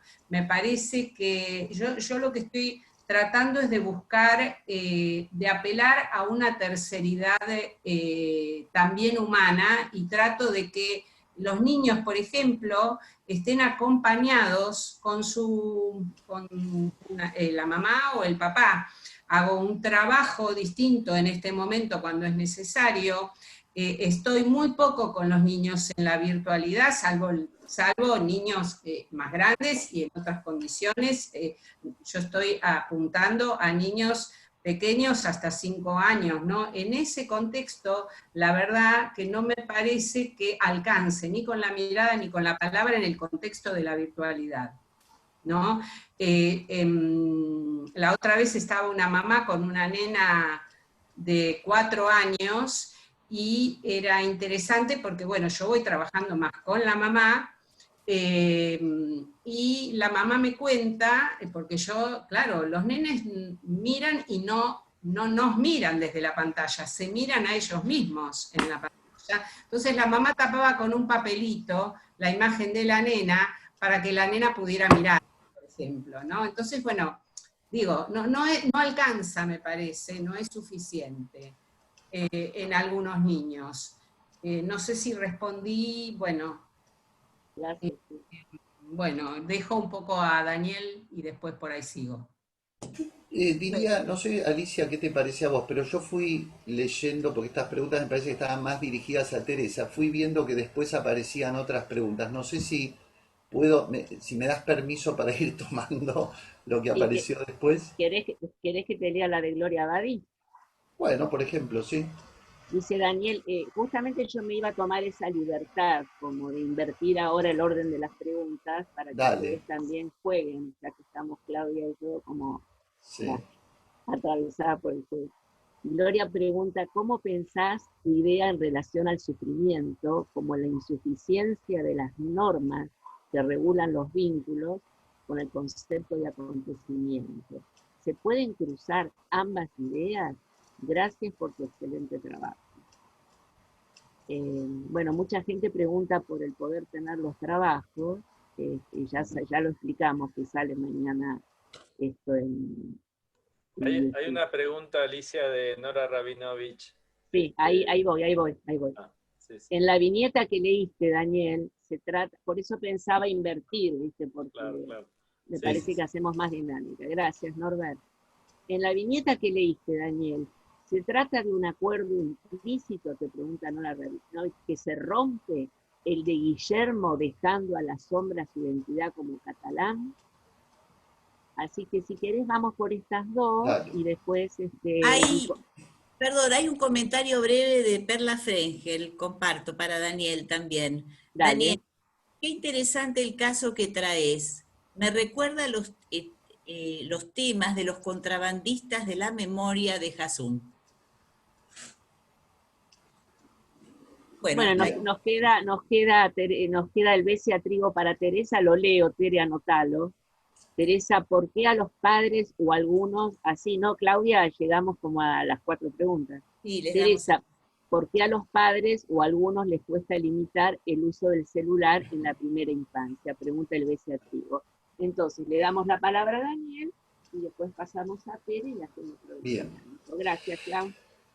A ver, voy a ir diciendo algunas cosas. Sí se rompe un pacto. Ahora, el tema es que los pactos se rompen todo el tiempo. O sea, las parejas tienen, Claro. digamos, una serie de alianzas inconscientes que el suceder de la vida y del tiempo va haciendo que todo el tiempo aparezca necesidad de volver a armar los pactos de origen, digamos, que no siempre se sostienen. En este caso, yo apuntaría más a algo que me interesa mucho, que es la emergencia de lo ajeno. Nosotros llamamos ajeno aquello del otro que no se puede representar, que no se, digamos, si uno es ajeno a sí mismo, lo sabemos después de años y años de análisis, ¿no? Que uno de pronto descubre, ¿y esto dónde estaba, digamos, ¿no? Es decir, que uno es ajeno a sí mismo, ¿cuánto más ajeno es el otro, ¿no? Es decir, esta idea de que al otro yo te conozco, ¿sabés cómo te conozco? Es una ilusión, porque el otro siempre tiene aspectos que son imposibles de representar, ¿no? Siempre me causó mucha gracia eso de te conozco como si te hubiera parido, como si la madre conociera al niño que parió, digamos, ¿no? Esa ilusión siempre está ahí generando ajenidad. Entonces, eh, de pronto voló Cataluña, se armó un quilombo bárbaro, digamos, y a este hombre le apareció algo que estaba en él y que ni él mismo había conectado, y que emerge en la pareja obligando a un retrabajo para volver a pactar qué van a hacer con eso, ¿no? Bueno, Alicia decía si hay algo más además del mercado. Yo creo que últimamente el mercado casi lo es todo, ¿no? Quiero decir que después de haber visto, no sé si ustedes vieron en estos días el dilema de las redes sociales en Netflix, uno ya no se sorprende de nada. Y no hay ninguna duda, esta frase que traje de Isidoro B., digamos, respecto al movimiento en Francia, viene habiendo hace muchos años un movimiento en contra del psicoanálisis, pero que en realidad está movido por los intereses económicos y por supuesto que puede haber ahí un deseo de exceso de medicalización para callar al niño, ¿no? Para callar lo que de él viene como acontecimiento, no como legado. ¿no? De los modos en que el niño interroga el legado, porque este niño después va a ver qué hace con lo catalán. Lo catalán es algo de su historia, ¿por qué no va a estar? Ahora, él tendrá que ver qué hace con eso, ¿no? Y interrogarlo en modo, insisto, de acontecimiento, de novedad radical, ¿no? Medicar al niño para callar su advenimiento como interpelador y como acontecimiento. Gloria preguntaba, a ver, lo junto con otra pregunta que alguien hizo por ahí que no recuerdo quién era, que la leí al pasar, ¿por qué sitúa el malestar en la cultura como ruptura, como giro en Freud? A mí me parece que el malestar en la cultura, para mí es el texto giro, para mí. ¿Por qué? Porque Freud enuncia, cambia, digamos, la psicopatología, no es que la cambia, digamos, deja de pensar en términos de psicopatología para pensar en términos de sufrimiento. Y a nosotros nos llegan personas que sufren más allá y que sufren por infinidad de razones que él sitúa en 3, para mí eran 4, no 3, eso es harina de otro costal, digamos. Yo creo que él dice que son 3, pero enuncia 4, que son el cuerpo, la naturaleza, los vínculos con los otros y la insuficiencia de las normas que los regulan. Entonces, yo no sé si necesito encontrar la patología cuando me llega un paciente, una pareja o una familia. Me sirve, por supuesto, en los niveles más gruesos. Yo necesito saber si estoy ante un paciente neurótico o no. Necesito saber eso, ¿no? Pero lo que me interesa son las fuentes de sufrimiento que se están jugando. Y en ese sentido, la insuficiencia de las normas, dice Freud, que regulan los vínculos entre la familia, la pareja y la sociedad, algo así, ¿no? La insuficiencia ética, en definitiva, ¿no? Y a mí me parece que, digamos, eso es fundamental para no caer muchas veces en interpretaciones absurdas, ¿no? Ejemplo, ¿quién podría hoy interpretarle? Algunos quizá lo hagan, ¿no? Pero ¿quién podría hoy interpretarle a una persona que se quedó sin trabajo la raíz inconsciente de su imposibilidad de autonomizarse, ¿no? Es decir, no es que eso no esté, quizás está, ¿no? Eso muestra la complejidad de nuestro trabajo. Pero ahí hay una falla del Estado que no permite posibilidades laborales en muchísima gente. Entonces, no sé cómo unir eso, Gloria, con lo de acontecimiento, no me termino de dar cuenta para él. Y la otra cuestión del punto para el amor. La idea es que hay un momento donde surge la necesidad de la filiación. Quiero decir, una pareja dice, bueno, tengamos un hijo, transformemos esta pareja en familia. Ese no es un momento sencillo, todo muy lindo, pero ustedes saben que la mayoría, una enorme cantidad de parejas, consultan en los primeros años de vida de sus hijos o de alguno de sus hijos, porque algo se les ha trabado en ese pasaje de pareja-familia y en la posibilidad de no deshabilitar el encuentro amoroso, algo así como que la familia no se les coma la pareja, digamos, ¿no? Es decir, la idea del punto para el amor es que, digamos, el amor tiene que declararse y redeclararse cada vez, dice Badiou, ¿no? Él dice, ¿por qué una pareja que tienen 30, 40, 50 años de casados se dicen, ¿me querés? Sí, te quiero. ¿Por qué esa necesidad? Dice él. Porque hay que declarar y redeclarar el amor para darle actualidad. El momento del nacimiento es ese punto, como a la manera de un embudo, donde habrá que redeclarar si después de eso el amor sigue existiendo. Si se puede sostener la tensión entre el amor sexual y el amor filial. Entre el encuentro amoroso y el amor familiar. Bueno, por ahora paro ahí. ¿Puedo una última cosita? Me parece crucial lo de afectados y pacientes que planteé antes, en el sentido de que Silvia Bleichmar sostiene que los traumatismos vieron la carta 52, la idea de los signos de percepción.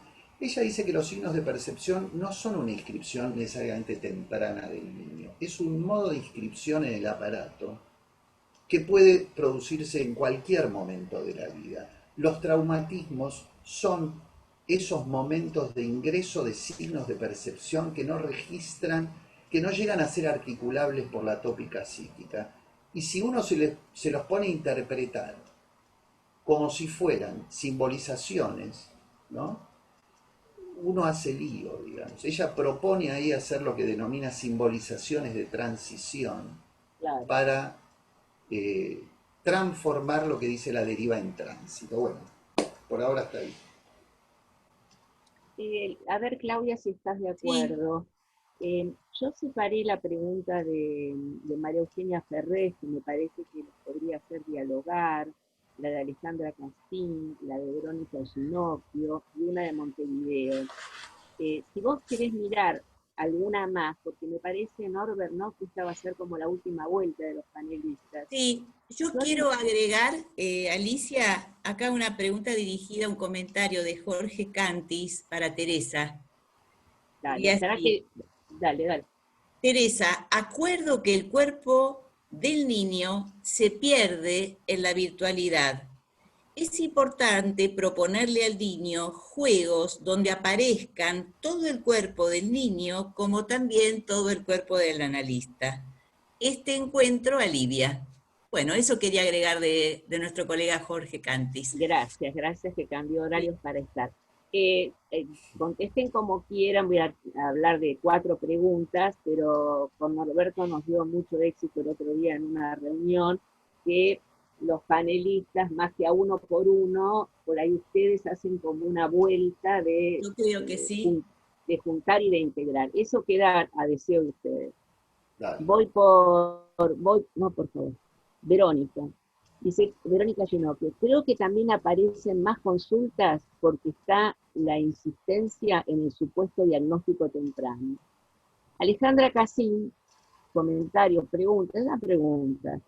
Dice, ¿las conductas autísticas y diagnósticos de autismo es lo mismo? ¿Podrían ampliar esto? Y vamos por una serie interesante de Maru Ferrés. Dice, les quiero hacer un par de preguntas. En mi clínica, con adolescentes, he observado que en pandemia los chicos han cambiado de juego online preferido.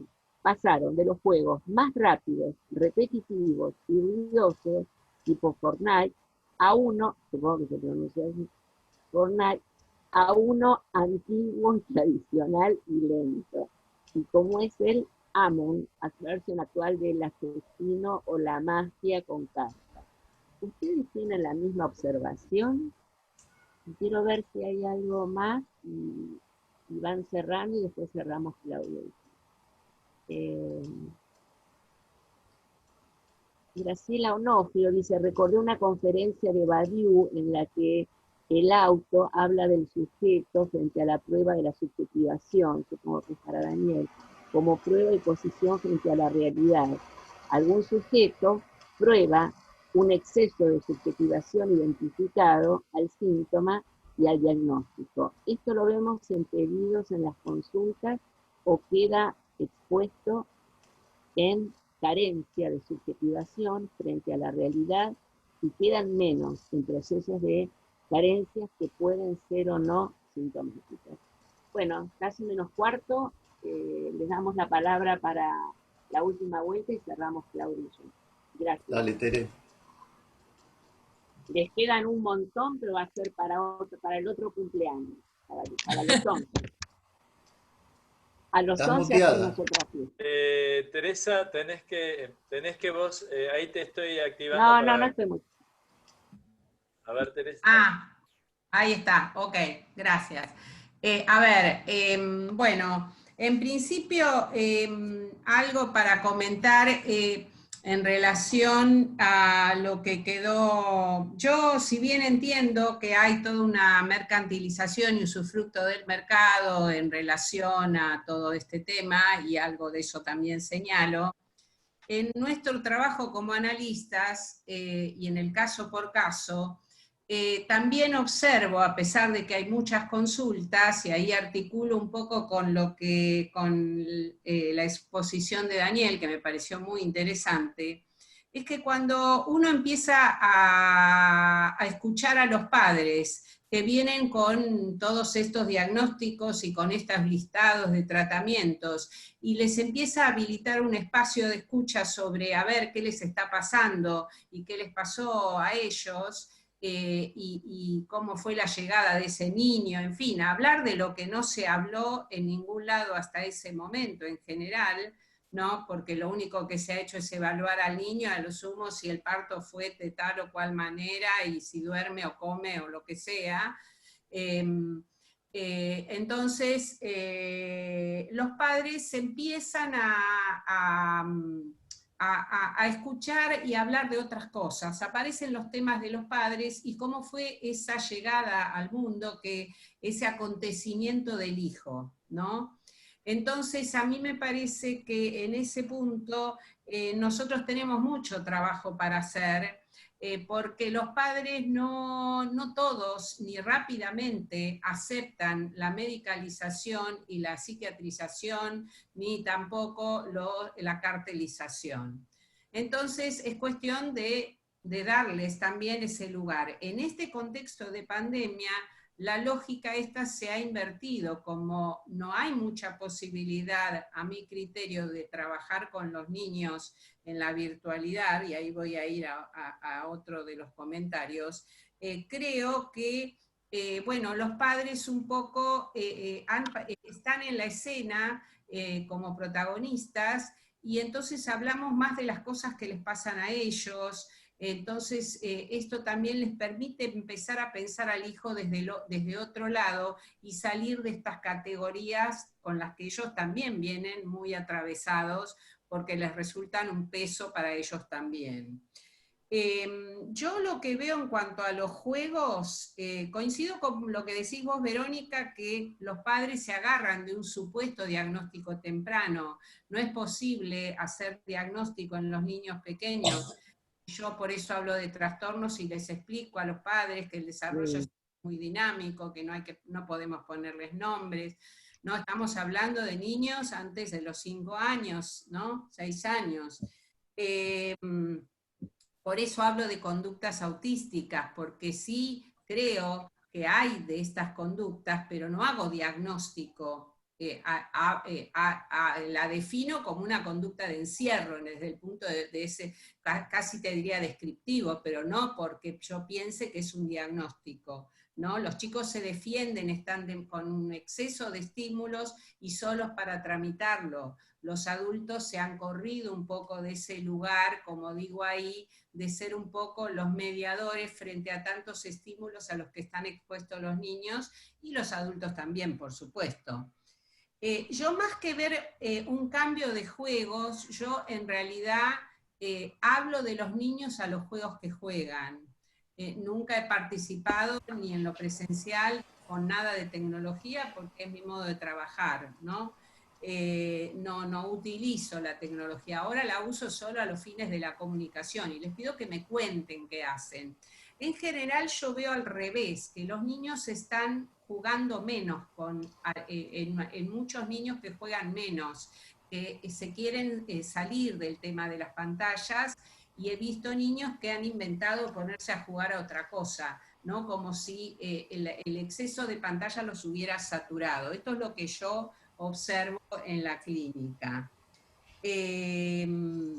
No creo que el problema sea solo la virtualidad, por eso decía Elena Mancini, hizo ahí un comentario, es cierto, creo que es la figura, digamos, los padres han delegado un poco en la virtualidad, a veces hasta la crianza de los chicos, ¿no?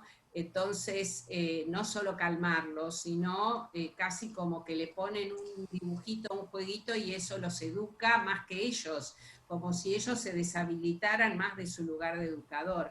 Bueno, ese es el trabajo que hay que invertir, volver a habilitarlos también en ese lugar y a que ellos se habiliten en ese lugar. Es verdad, Jorge, que uno puede ir creando el cuerpo y haciendo aparecer el cuerpo, solo que creo que no con todos los niños, ¿no? no todos los niños están en condiciones de hacer esta posibilidad. Algunos se confunden con la pantalla, algunos confunden la realidad con lo imaginario y no pueden estar en esta dimensión de la virtualidad. Será porque yo veo pacientes muy graves y esto lo veo, entonces pienso que no se puede, pero digamos, no se puede con todos los niños, con algunos sí. Me acuerdo que uno me preguntaba, porque lo conocí y me dice, pero vos además de cabeza, ¿tenés cuerpo? Y entonces nos empezábamos a mostrar las partes del cuerpo, ¿no? Entonces yo le mostraba mi pie, él me mostraba el de él, pero bueno, estamos con otro tipo de niño, ahí ya tenemos un niño que está en otra situación, ¿no? Vamos pasándole a Dani. Vamos creo que respondí, no, porque no quería dejar, y no sé por qué la pregunta que hizo Elvesia, la verdad no lo sé, no tengo respuesta, debe haber muchas respuestas a por qué se los deja tanto en la virtualidad, no lo sé. Perdón. Aquí. Gracias. Dani, esta es la peor parte, te digo, es la peor parte del... Es como que de la torta quedó muy poquito del que fue de la velita. Pasá el dedo, Dani, pasá el dedo por el plato. Chupá el plato, tranquilo. Quedó torta. Voy cortito y al pie, como se dice, ¿no? Hay que pensar que la pandemia ha sido una interrupción en los modos habituales de vivir, para todos. No son los niños solamente los afectados, sino sus padres, que tampoco están en buenas condiciones de hacer nuevas ofertas identificatorias. No todos lo están, ¿no? Porque muchos han quedado sin trabajo, han quedado en situaciones de desastre, de catástrofe, no todos. Entonces, lo que tenemos son familias afectadas por la pandemia. El otro día una pareja que atiendo me contaron que trajeron un perrito para que su hija, aprovecharon la situación, y hubo un momento en el que la nena, que tiene 4 años, estaba medio lejana al perrito, y en un momento ellos le preguntan qué le pasa y ella dice, ¿a él lo puedo abrazar? ¿No? Porque la orden, cuando veía a los abuelos, a los amiguitos, no podés tocar a nadie. Digamos, entonces, concebir que había un nuevo habitante en la casa a quien se podía abrazar disminuyó mucho el uso de la pantalla. Es decir, yo creo que en ese sentido la afectación es colectiva, más allá de las singularidades. Lo otro que quería decir es respecto de la subjetivación. A ver, yo lo diría medio, quizá lo simplifico mucho, ¿no? A mayor alienación, menores posibilidades de subjetivación, ¿no?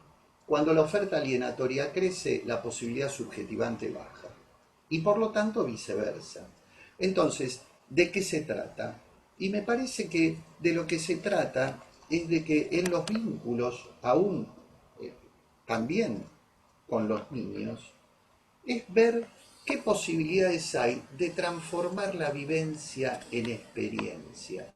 Quiero decir, no es lo mismo que ese niño juegue solo todo el tiempo, a que la mamá o el papá se sienten un rato a jugar, enséñame el juego, exploración, transformar la vivencia en experiencia. Eso sería algo así como, no se trata solo de lo que pasa, sino de qué voy a hacer yo con eso que pasa, ¿no? Entonces me parece que ahí hay un camino para salir de la alienación y generar movimientos más subjetivantes. Bueno, me comí la torta.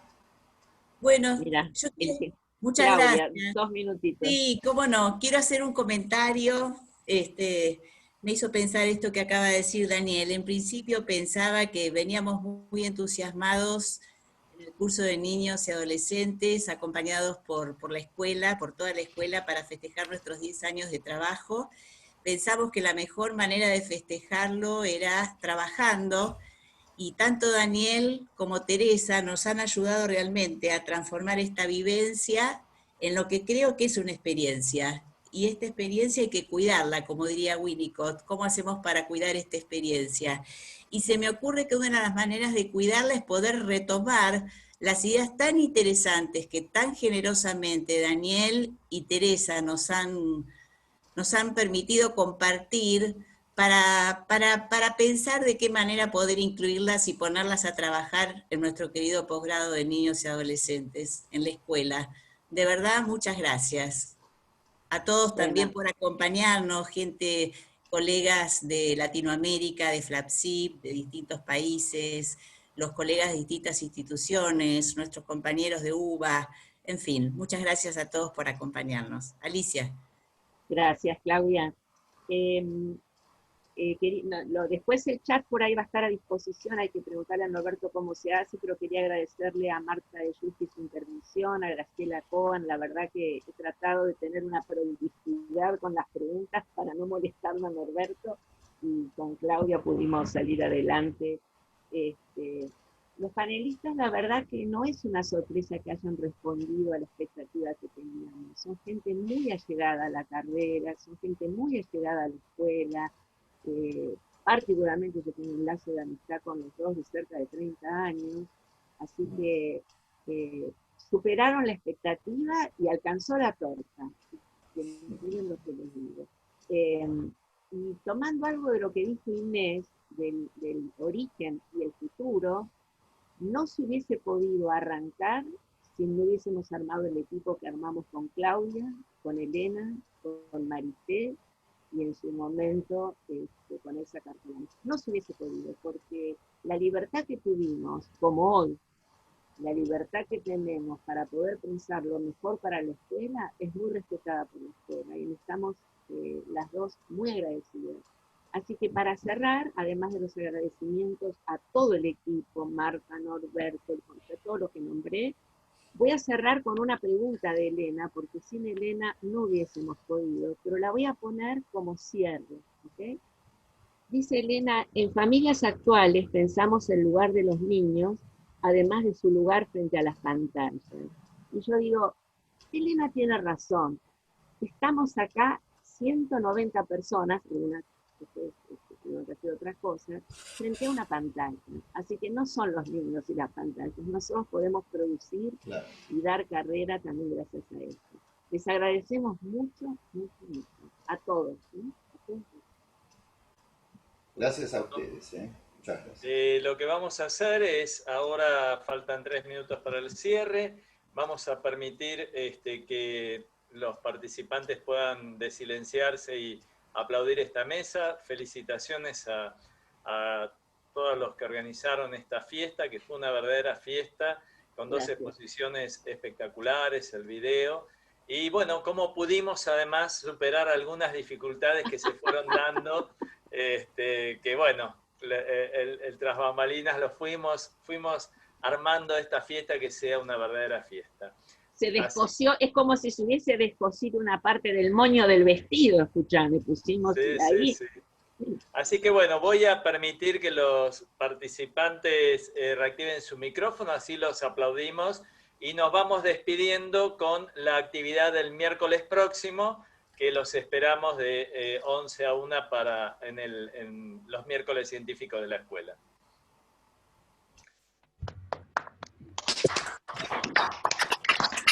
Hola Fede, hola Fede. Feliz Adri. Felicitaciones, feliz cumple. Gracias. Hola Gloria. El año que viene ya nos crece el vello, ya el año que viene empezamos como púberes, nos crece el vello para los jóvenes. Gracias a todos. Bueno, gracias. Gracias. Hasta la próxima. Gracias. Gracias a todos, hermoso. Gracias. Muy bueno. Hasta el próximo. Gracias.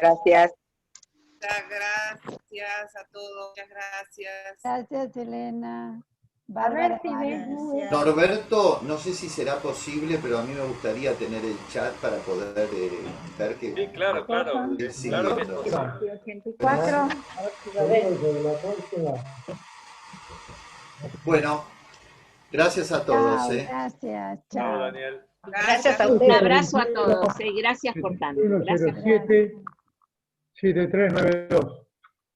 Te lo repito. Gracias a todos y a todas. Chao, Jorge. Gracias, Jorge. Chao, Gracias, chao. Jorge, por cambiar tu Chao. agenda. Salió buenísima la mesa, felicitaciones. Gracias, Mancini. Gracias. Gracias, Mancini. Gracias, Elena. Esfuerzo, pero sale. Hermana, en esto una hermana. No, Claudia, una hermana. Total, sale. totalmente. Felicitaciones, felicitaciones. Chao, Claudia y Alicia, muchas gracias. Gracias a buenísimo. todos. A vos. Gracias, Marta, por estar ahí, a pie de Chao. cañón.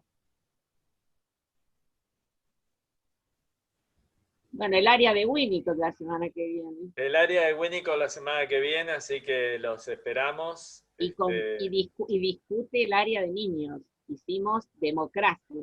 Sí. Ah, mirá qué interesante. Gracias, Doris, por estar presente. Bueno, yo voy cerrando la mesa, ya es la 1, Bueno, así bueno. que Listo, Clau, hablamos, nos vemos chicas. el miércoles que viene. Muchas gracias, Norberto. Gracias, Norberto, gracias, Marta.